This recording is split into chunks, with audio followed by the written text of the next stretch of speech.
Five Guys at Freddy's. Five Nights at Freddy's. I know, but too. I fancy a burger. That's all.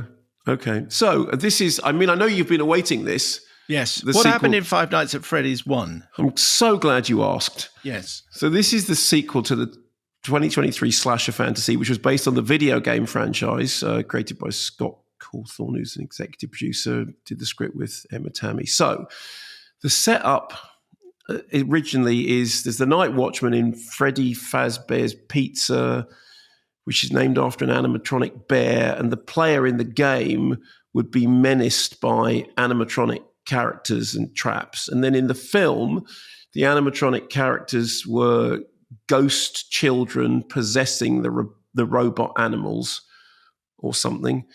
Anyway, so now sequel, Josh Hutcherson, Elizabeth Lale, Piper Rubio, Matthew Lillard reprising their roles, Wayne Knight, McKenna Grace, other people joining the cast, alongside Skeet Ulrich in a cameo, which literally makes you go, sorry, who's that? Oh, all right then.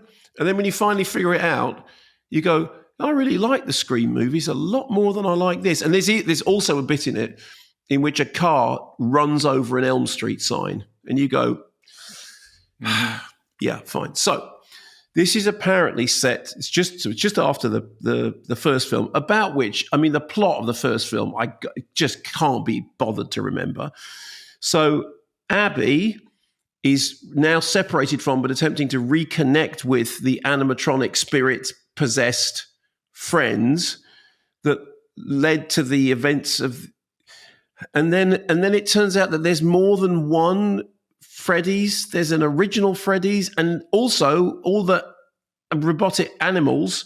There's now a new breed of them. So there's 2 of everything and 3 of every plot strand. I always love it in the a plot description where you lose the will to live, just explaining the story, because we kind of know what's coming. So much plot and so little point to any of it. There isn't any point in trying to do a synopsis of this because it's just like none of it makes any sense and none of it's interesting. And I saw this because it was just the one screening, and I was there with Kim Newman, my horror maven, Kim Newman, my great friend. And Kim, I'm sure he won't mind me saying that, he said at the end of it, he said, how can you mess this up? It's killer toy robots. How can you mess this up? And the answer is so many ways. And every one of the ways of messing this up is explored in this just bum-numbingly dull, boring, world-building movie, which is like building... the Winnie the Poohniverse world is actually more interesting now than the Five Nights at Freddy's. So... as before, 15 for strong threat and horror, but neither of those things are true. There isn't any strong threat, and there's virtually no horror. Points of it, I was struggling to stay awake. And this was in a day in which I'd seen 3 other films, at least one of which was quite hard going, but had kept me gripped all the way through. And this, you think, it's killer toy robots, animatronic possessed, but just all this. And I'm speaking as somebody who thinks that magic and Dead of Night and things with talking toys are just inherently scary. I was also thinking, watching this Funhouse, there's a Tobe Hooper movie Funhouse, and I haven't thought about or seen Funhouse in a very long time. And whilst I was watching this, I thought, okay, maybe I should go back and watch Funhouse because maybe it's an absolute masterpiece. So you get 2 sets of everything. So you get 2 sets of the locations and 2 versions of the creatures, and then the original location that nobody had talked about before. And then there's 3 intertwining narratives, at least one of which gets forgotten halfway through because they just couldn't be bothered.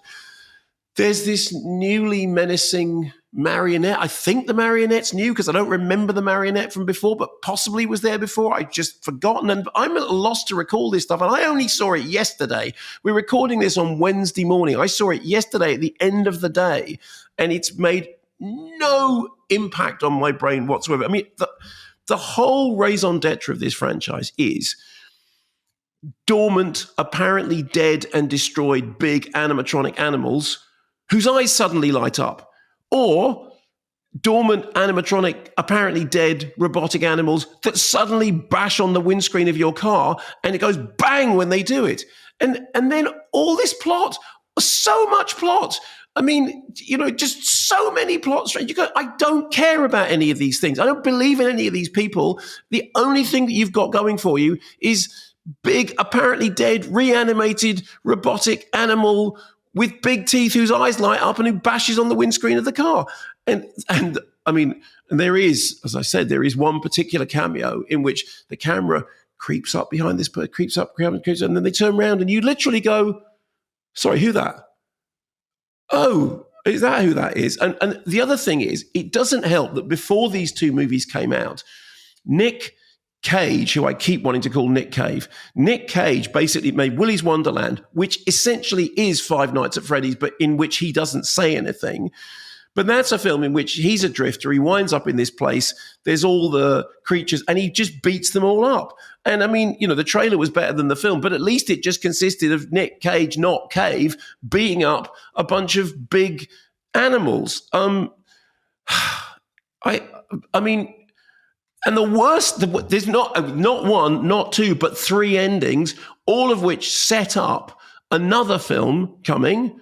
So there's going to be more of this in, I don't know, 18 months' time. And I'm going to have to go back and revisit this review to remind myself what happened in this film, only to discover that even the next day I couldn't remember because I couldn't be bothered. It's